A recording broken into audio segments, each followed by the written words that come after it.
August 1st, 1944, 5 p.m. W hour. Across Warsaw, church bells ring and 50,000 Polish resistance fighters emerge from hiding to begin the largest urban uprising of World War II. Their goal: liberate their city from Nazi occupation before the Soviet army arrives. But what followed was not just a battle against Germans, it was one of the most calculated betrayals in military history, as Stalin's Red Army watched from across the Vistula River while Warsaw burned.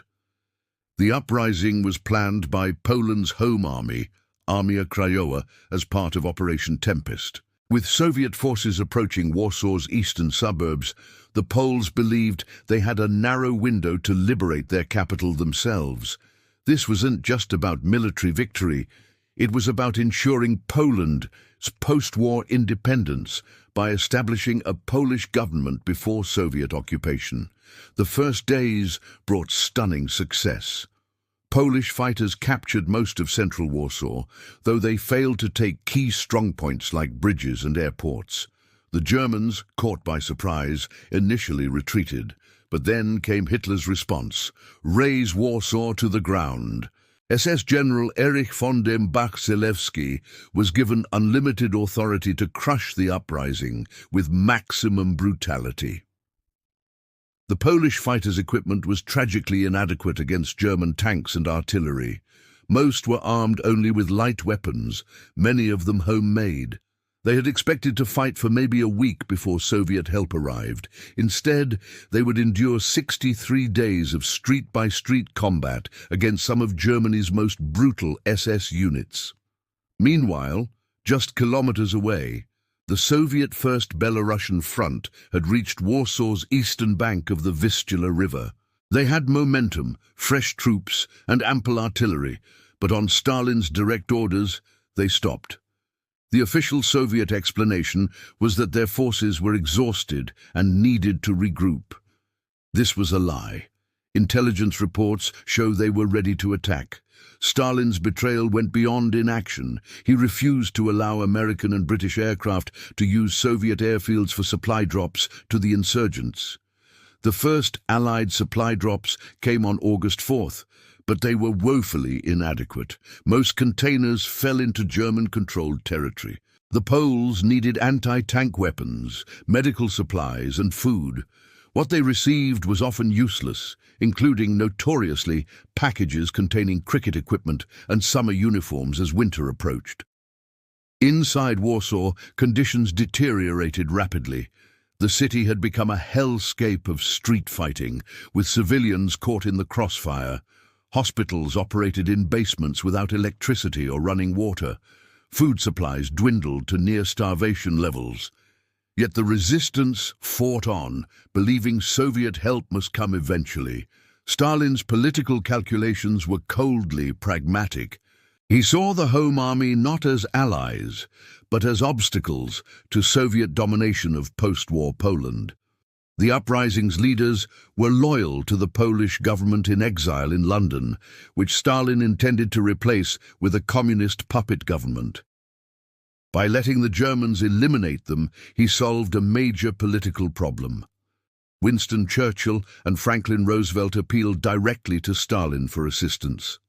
Their telegrams became increasingly desperate as the scale of the tragedy unfolded. Stalin's responses were masterpieces of deception, promising help that never came, while blaming the Poles for adventurism in starting the uprising without consulting him.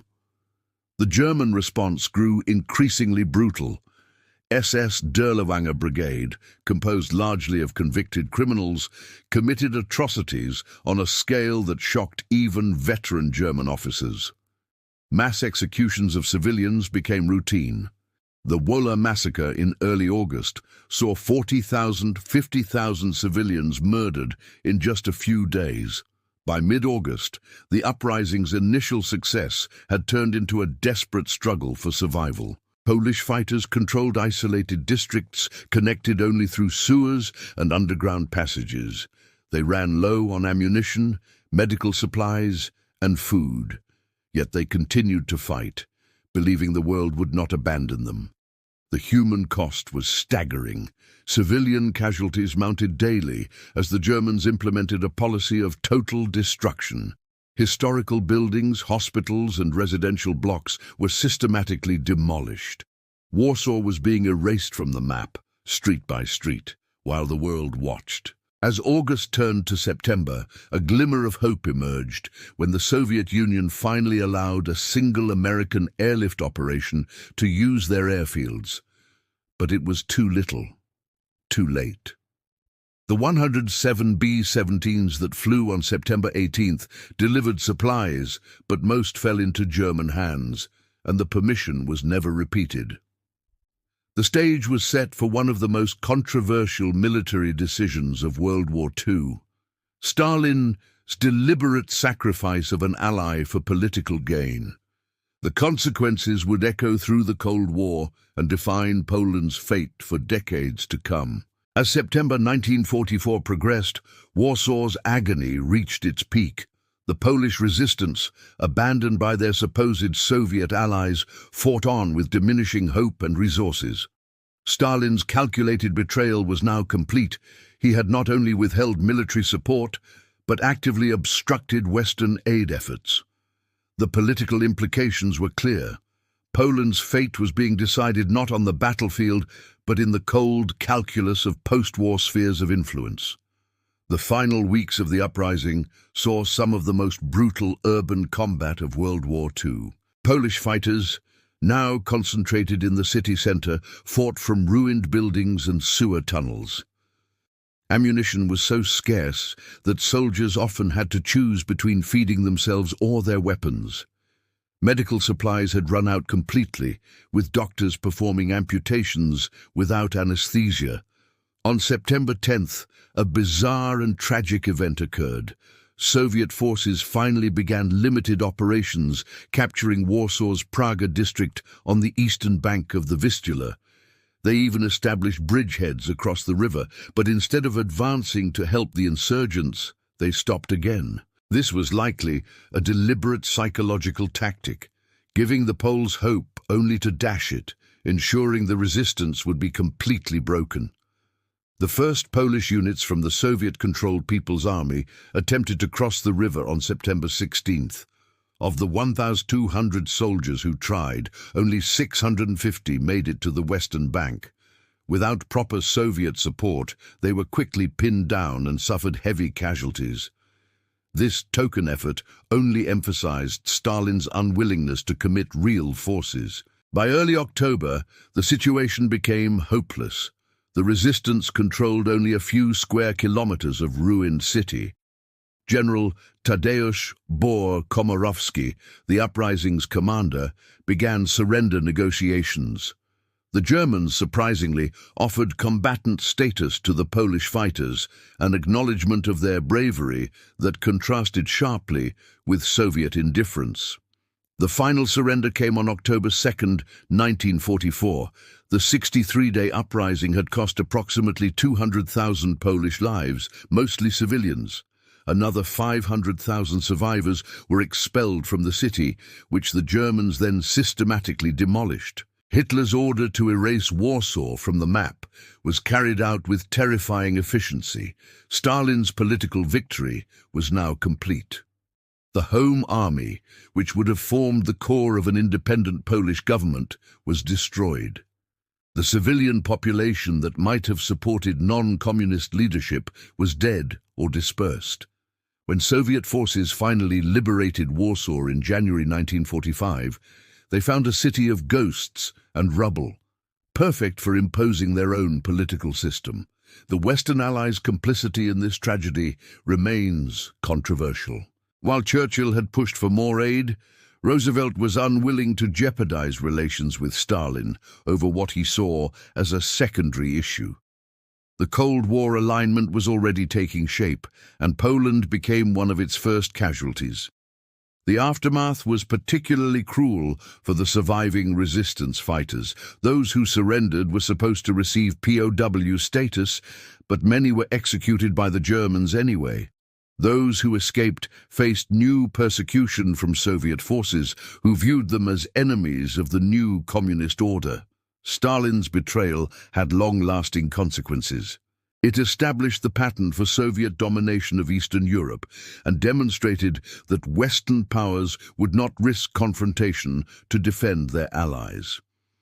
The Iron Curtain that Churchill would later describe had its first concrete manifestation in the ruins of Warsaw. For decades, the true story of the Warsaw Uprising was suppressed in communist Poland. The official history portrayed it as a reckless adventure by anti-Soviet elements. Only after 1989 could Poles openly commemorate their heroes and acknowledge Stalin's betrayal. The moral questions remain haunting. Was the uprising worth its horrific cost? Could the Western Allies have done more? And most fundamentally, how could Stalin watch a city die while his army stood ready to save it? These questions continue to resonate in modern international relations. The legacy of the Warsaw Uprising extends beyond historical significance. It represents the eternal struggle between realpolitik and moral responsibility, between national interest and human solidarity. The image of Soviet soldiers watching Warsaw burn while playing cards on the riverbank has become one of history's most powerful symbols of betrayal. Today, Warsaw has been rebuilt, but the memory of 1944 remains deeply embedded in Polish consciousness. The city's Museum of the Uprising stands as a powerful reminder of both Polish courage and Allied abandonment. Each year on August 1st, the city still stops for a minute of silence at 5 p.m., the moment the uprising began. The story of the Warsaw Uprising serves as a permanent warning about the costs of political calculation overriding human solidarity. It reminds us that victory in war can sometimes be more complicated than simply defeating an enemy, and that the decisions made in moments of crisis can echo through generations. This concludes our 10-part series on untold stories of World War II, from ghost snipers to secret scientists, from lost treasures to calculated betrayals.